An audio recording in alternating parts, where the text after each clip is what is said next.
इस अध्याय में भगवान ने जो उपदेश दिया है उसको उन्होंने सब विद्याओं तथा समस्त गुप्त रखने योग्य भावों का राजा बताया है। अतः इस अध्याय का नाम राज विद्या राजगुह योग है। जो भी कोई साधक इस उपदेश को श्रद्धा पूर्वक आचरण करता है तो वह उसके समस्त पापों और अवगुणों का समूल नाश करके उस साधक को सदा के लिए परम विशुद्ध एवं निष्पाप बना देता है। साथ ही यह प्रत्यक्ष ही फल देने वाला है, क्योंकि यज्ञ हवन श्राद्ध व्रत आदि कर्मों की भांति इस उपदेश का फल अदृष्ट नहीं है, अपितु पृष्ठ प्रत्यक्ष एवं गोचर है। अतः साधक ज्यों-ज्यों इसकी ओर आगे बढ़ता है, त्यों-त्यों उसके दुर्गुणों, दुराचारों तथा दुखों का नाश होकर उसे परम शांति एवं अलौकिक आनंद का प्रत्यक्ष अनुभव होने लगता है। इतना सब होने पर भी यह उपदेश यानी विज्ञान सहित ज्ञान कठिनता से प्राप्त होने वाला नहीं है, क्योंकि यह बहुत ही सुगमता से प्राप्त किया जा सकने वाला है। कारण इसके क्रियान्वयन में ना तो किसी प्रकार के कर्म कांडीय बाहरी आयोजन की और ना ही किसी विशेष प्रयास की आवश्यकता पड़ती है। सिद्ध होने के बाद की बात तो दूर रही, साधन के आरंभ से ही साधक को इसमें अद्वितीय सुख एवं शांति अनुभव होने लगता है। यहाँ यह जिज्ञासा होनी स्वाभाविक है कि जब इस विज्ञान सहित ज्ञान की महिमा इतनी विचित्र है तो फिर सभी मनुष्य से धारण क्यों नहीं करते। इसका मुख्य कारण भगवान अश्रद्धा को बताते हैं और इसलिए इस ज्ञान पर श्रद्धा न रखने वाले मनुष्यों की निंदा करते हैं। 84 लाख योनियों में भटकते भटकते कभी कभार भगवान की दया से जीव को इस संसार चक्र से छूटकर परमेश्वर को प्राप्त करने के लिए मनुष्य का शरीर मिलता है। ऐसे दुर्लभ मानव देह को पाकर भी जो लोग भगवान के वचनों में श्रद्धा न रखने के कारण भजन ध्यान आदि साधन नहीं करते, वे भगवान को ना पाकर फिर उसे जन्म मृत्यु रूप संसार चक्र में पड़ते हुए पूर्व की भांति भटकने लगते हैं। मुझ निराकार रूप परमात्मा से यह समस्त संसार व्याप्त है। ब्रह्मांड के सकल प्राणी तो मेरे भीतर ही स्थित हैं, परंतु मैं उनमें स्थित नहीं हूँ। वे सब चराचर पदार्थ मुझ में स्थित नहीं हैं, किंतु मेरी ईश्वरीय योग शक्ति को देख इस समस्त प्राणियों को उत्पन्न करने वाला तथा प्राणियों का धारण पोषण करने वाला मेरी आत्मा वास्तव में चराचर पदार्थों में स्थित नहीं है। जैसे आकाश से उत्पन्न सब जगह विचरने वाला अति विस्तृत वायु सदा आकाश में ही स्थित रहता है, वैसे ही मेरे संकल्प से उत्पन्न समस्त चराचर पदार्थ मुझ में ही स्थित रहते हैं, ऐसा जान। हे कुंती पुत्र अर्जुन, कल्पों के अंत में सब चराचर पदार्थ मेरी प्रकृति को प्राप्त हो जाते हैं और कल्पों के आदि में मैं उनको फिर छोड़ देता हूँ, यानी उनको फिर रच देता हूँ। ब्रह्मा के एक दिन को कल्प कहते हैं और उतनी ही बड़ी उनकी रात्रि होती है, इसे प्रलय कहते हैं। एक कल्प 4 अरब 32 करोड़ वर्षों से मिलकर बनता है।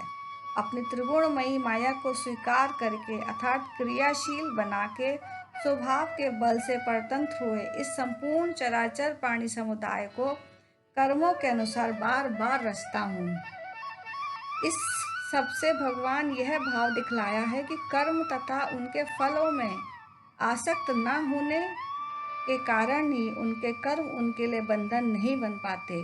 श्री कृष्ण भगवान का मानव मात्र के लिए मोक्ष मूल मंत्र यही है कि मनुष्य सदा फल आसक्ति एवं कृत्य अभिमान से सर्वथा रहित होकर कर्म करे, ताकि वह अनायास ही कर्म बंधन से मुक्त होकर परम गति को प्राप्त हो सके।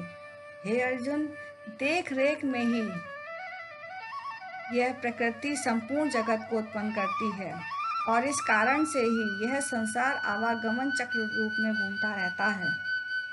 जैसे किसान अपनी देख रेख में पृथ्वी के साथ स्वयं बीजों का संबंध कर देता है और पृथ्वी उन बीजों के अनुसार भिन्न भिन्न पौधों को उत्पन्न करती है, वैसे ही ईश्वर रूपी किसान अपनी देख रेख में चेतन समूह रूप बीज का प्रकृति रूपी पृथ्वी के साथ संबंध कर देता है।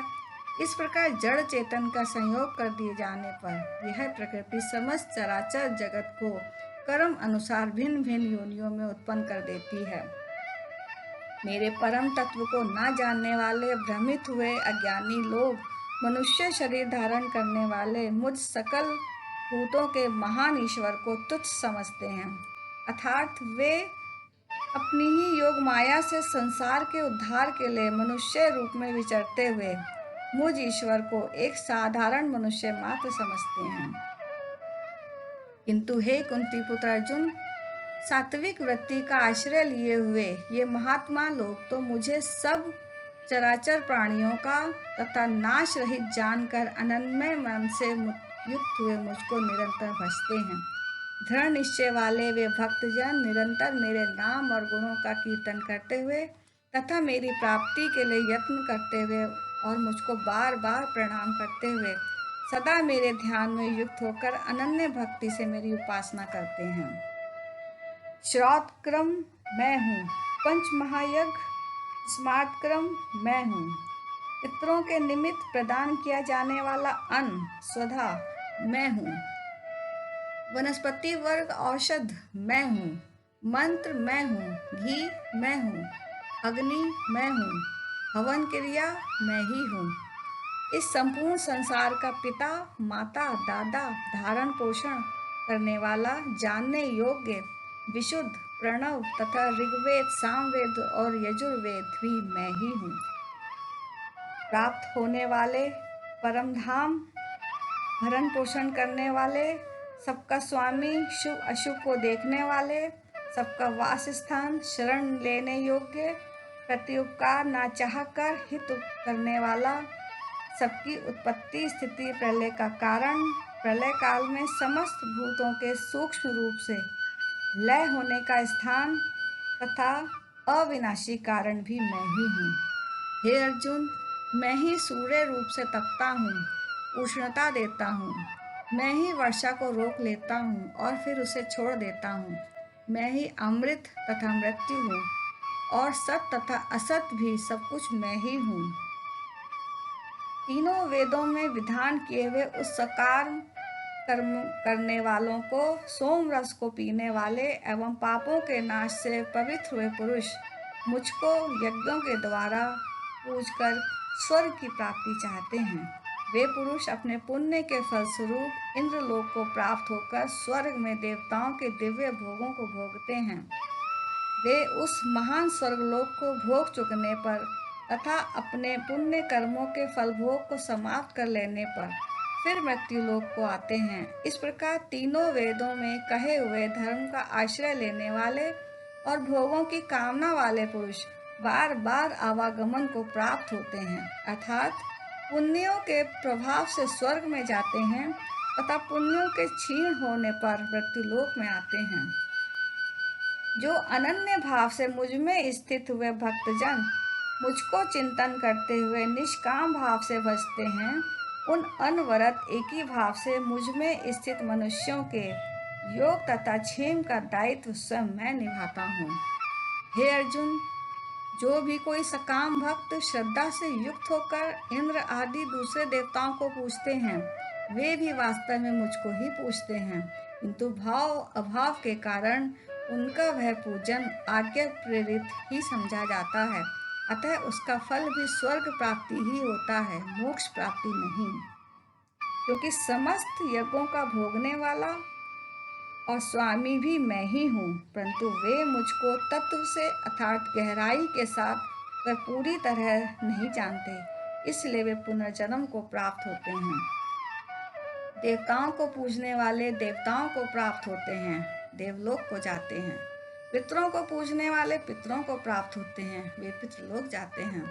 भूत प्रेतों को पूजने वाले भूत प्रेतों को प्राप्त होते हैं, भूतलोक को जाते हैं, तथा मुझे पूजने वाले मुझको ही प्राप्त होते हैं, ब्रह्मलोक को जाते हैं। जो कोई भक्त मेरे लिए पत्ते फूल फल जल आदि किसी भी साधारण वस्तु को प्रेम पूर्वक अर्पित करता है, शुद्ध अंतःकरण वाले उस निष्काम भक्त के प्रेम पूर्वक अर्पित किए हुए उस फूल पत्ते आदि को मैं खाता हूँ। भगवान भाव के भूखे हैं, भौतिकता के नहीं। ये तो पूर्ण काम है, उन्हें कुछ नहीं चाहिए, उनके पास क्या नहीं है, कोई उन्हें क्या दे सकता है? वे देखते हैं केवल निश्चल प्यार को, सहज प्रेम को, निस्वार्थ भावना को, निष्काम भक्ति को। यदि भक्त की भक्ति में टीस है, पुकार में कसक है, गुहार में तड़प है और आह में चुभन है, तो वह भगवान को उसकी सहायता के लिए आतुर कर देने को पर्याप्त है।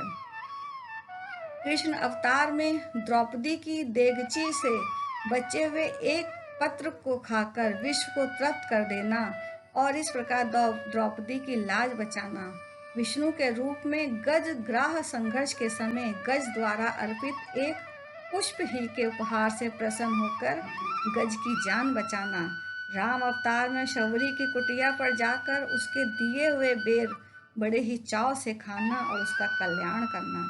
हे अर्जुन, तू जो कुछ कर्म करता है, जो कुछ खाता है, जो कुछ हवन करता है, जो कुछ दान करता है और जो कुछ तप करता है, वह सब मेरे अर्पण कर दे। इस प्रकार संन्यास योग से युक्त मन वाला तू मंगल अमंगल फल रूप कर्म बंधनों से मुक्त हो जाएगा और उनसे मुक्त होकर मुझको ही प्राप्त होगा। मैं सभी प्राणियों को एक सा समझने वाला हूँ, अथवा मैं सभी प्राणियों में समान रूप से व्याप्त हूँ। ना कोई मेरा अप्रिय है, ना ही कोई प्रिय, परंतु जो भक्त मुझको अनन्य प्रेम से भजते हैं, वे तो मुझ में हैं तथा मैं भी उनमें हूँ। यदि कोई अतिशय दुराचारी भी अनन्य भाव से मेरा भक्त होकर मुझको निरंतर भजता है, तो वह सदाचारी ही समझा जाना चाहिए, क्योंकि वह यथार्थ निश्चय वाला है। इसलिए वह शीघ्र ही धर्मात्मा हो जाता है और सदा रहने वाली परम शांति को प्राप्त होता है। हे अर्जुन, तू निश्चय पूर्वक सत्य जान कि मेरा भक्त कभी नष्ट नहीं होता। हे अर्जुन, पापाचार्यों के कुल में उत्पन्न हुए जो कोई भी हो तथा स्त्रियां, वैश्य एवं शूद्र, वे भी मेरी शरण होकर निश्चित रूप से परम गति को प्राप्त होते हैं। फिर यदि पुण्यशील ब्राह्मण तथा राज ऋषि भक्तजन भी परम गति को प्राप्त हो जाते हैं, तो इसमें आश्चर्य ही क्या। इसलिए तू सुख रहित एवं क्षणभंगुर इस मनुष्य शरीर को प्राप्त करके निरंतर मेरा ही भजन कर। मनुष्य शरीर बड़ा दुर्लभ है, बड़े बड़े पुण्यों तथा विशेष ईश अनुकंपा से उपलब्ध होता है। इसका एकमात्र उद्देश्य भगवत प्राप्ति है। अतः जो इस लक्ष्य के लिए सतत यत्नशील रहता है, उसी का जीवन सार्थक है। जो इसमें सुख खोजता है, वह वास्तविक लाभ से वंचित ही रह जाता है, क्योंकि इसमें कहीं सुख का लेश भी नहीं है। अतः इसको सुख रूप न समझकर यह जिस लक्ष्य की सिद्धि के निमित्त मिला है, उसे शीघ्र अतिशीघ्र प्राप्त कर लेना चाहिए। कारण यह शरीर क्षणभंगुर है, पता नहीं किस क्षण इसका नाश हो जाए। इसलिए ना तो इसे सुख रूप समझकर विषयों में फंसना चाहिए और ना ही इसे नित्य समझकर भजन में देर करनी चाहिए। यदि कहीं दुर्भाग्यवश अपनी असावधानी से यह व्यर्थ ही नष्ट हो गया, तो सिवाय पछताने के कुछ और नहीं रहेगा। इसलिए कहा गया है, राम नाम की लूट है, लूट सके तो लूट, अंत समय पछताए गरा, प्राण जाइए छूट।